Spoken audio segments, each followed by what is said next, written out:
إلهي وسيدي ومولاي ومالك رقي يا من بيده ناصيتي يا عليما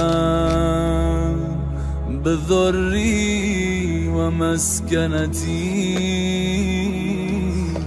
يا خبيرا بفقري وفاقتي يا رب. كاسر الصنم آية الله الإمام أبو الفضل البرقعي رحمه الله. يا رب يا رب.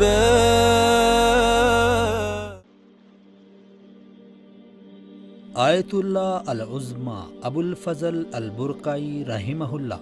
حسب و نسب ابو الفضل بن حسن بن احمد بن رضی الدین. ان کا نسب موسیٰ المبرقہ بن امام محمد جواد بن موسیٰ رضا سے ملتا ہے، اس لیے ان کو کبھی اس نسبت کی وجہ سے رضوی کہا جاتا ہے. یہ نسب ان کے دفتری دستاویزات میں درج ہے. کبھی ان کی نسبت موسیٰ مبرقہ الجواد کی طرف کی جاتی ہے تو ان کو برقعی کہا جاتا ہے، اور یہ دوسری نسبت ان کی زیادہ مشہور ہے.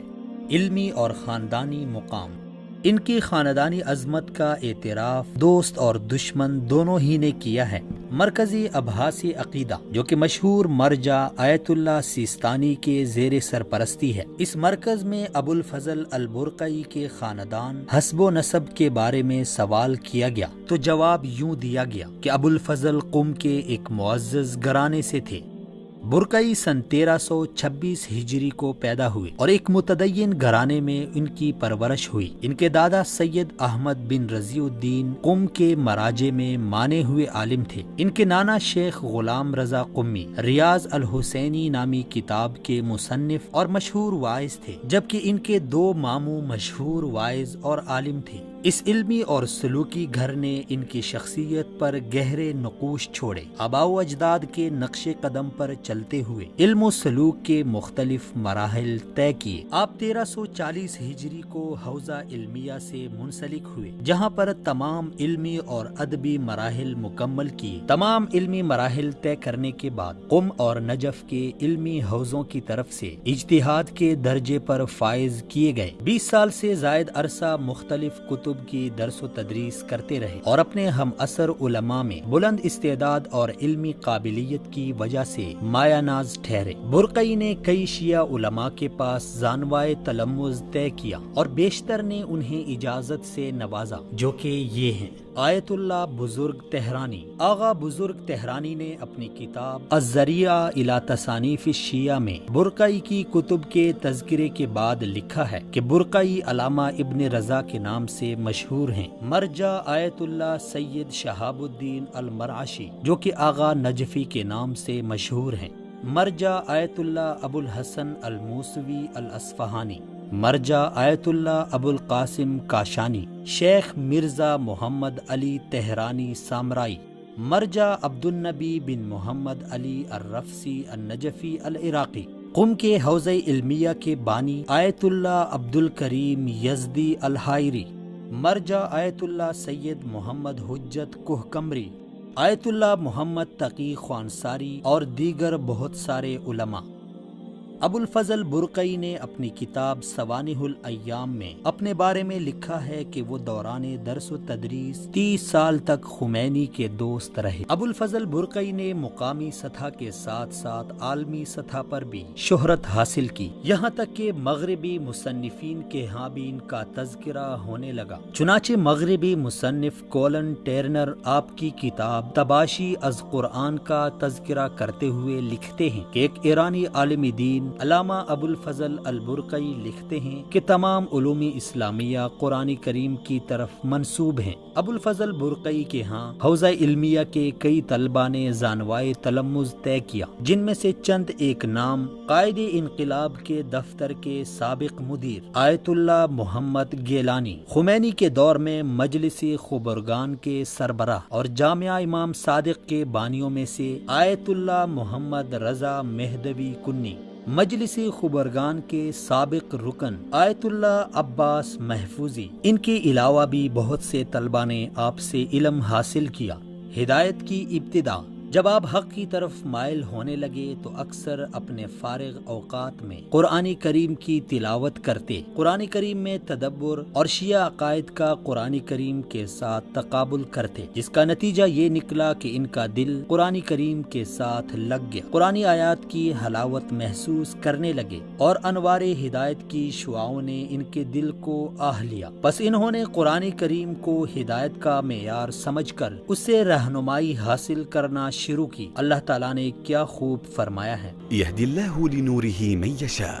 برقعی اپنی ان یکتائے روزگار لمحات کی آپ بیتی یوں بیان کرتے ہیں: ان دنوں میرے پاس کچھ فارغ وقت تھا جسے میں نے مطالعہ، تصنیف اور آیات قرآن میں غور کرنے کے لیے مختص کیا، تو مجھے محسوس ہونے لگا کہ مجھ سمیت تمام شیعہ علماء خرافات میں دھنسے ہوئے ہیں، ہم قرآنی معانی سے جاہل ہیں اور ہمارے افکار قرآن سے متصادم ہیں۔ بس قرآن کریم میں غور کرنے پر میں جاگ کر حقائق کا ادراک کرنے لگا۔ بس ابو الفضل برقعی نے ایمان، علم اور دعوت کی قرآنی چاشنی سے منور نئی زندگی پائی، جس سے وہ پہلے حوضوں کی روایتی زندگی میں محروم تھے۔ انہوں نے اس زندگی میں من گڑت کہانیوں اور خرافات کو پارا پارا کیا، بدعت و گمراہی کے بتوں کو پاش پاش کیا اور واضح دلائل کے ساتھ حق کا اعلان کیا، جس سے شبہات کے راستے مسدود ہو گئے۔ نظریں ان کی طرف متوجہ ہوئیں، گردنیں ان کی طرف مڑی، ممبروں پر ان کا تذکرہ ہونے لگا اور اپنے اور بیگانے ان کے بارے میں اوراق سیاہ کرنے لگے۔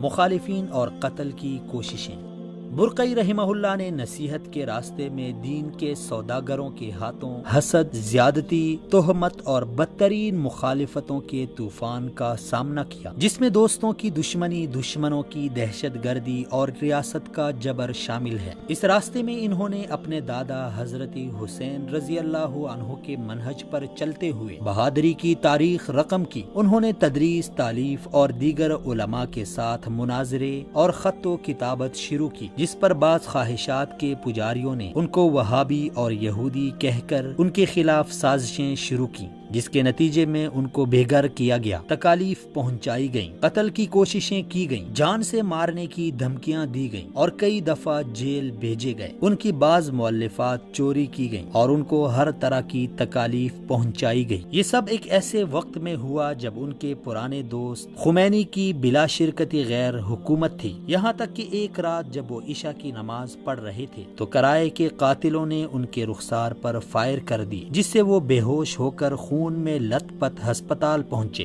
اس وقت ان کی عمر 80 سال سے تجاوز کر گئی تھی۔ اس کے بعد انہوں نے اپنی تالیفات کی کانٹ چھانٹ، تنقیحات اور تصحیحات کرتے ہوئے داعی اجل کے انتظار اور دشمنوں کی طرف سے مصائب کا سامنا کرتے ہوئے زندگی کے آخری لمحات کو طے کیا۔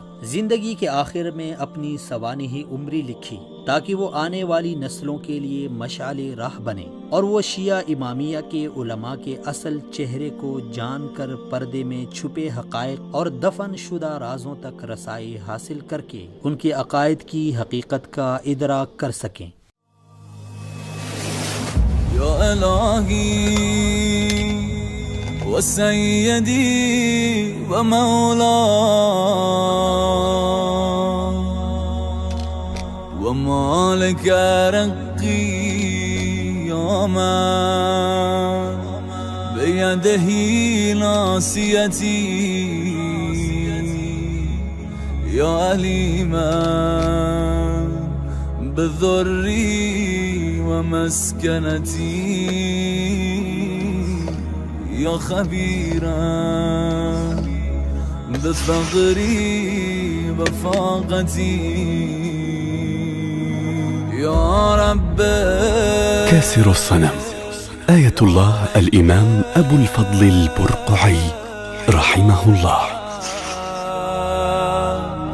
يا رب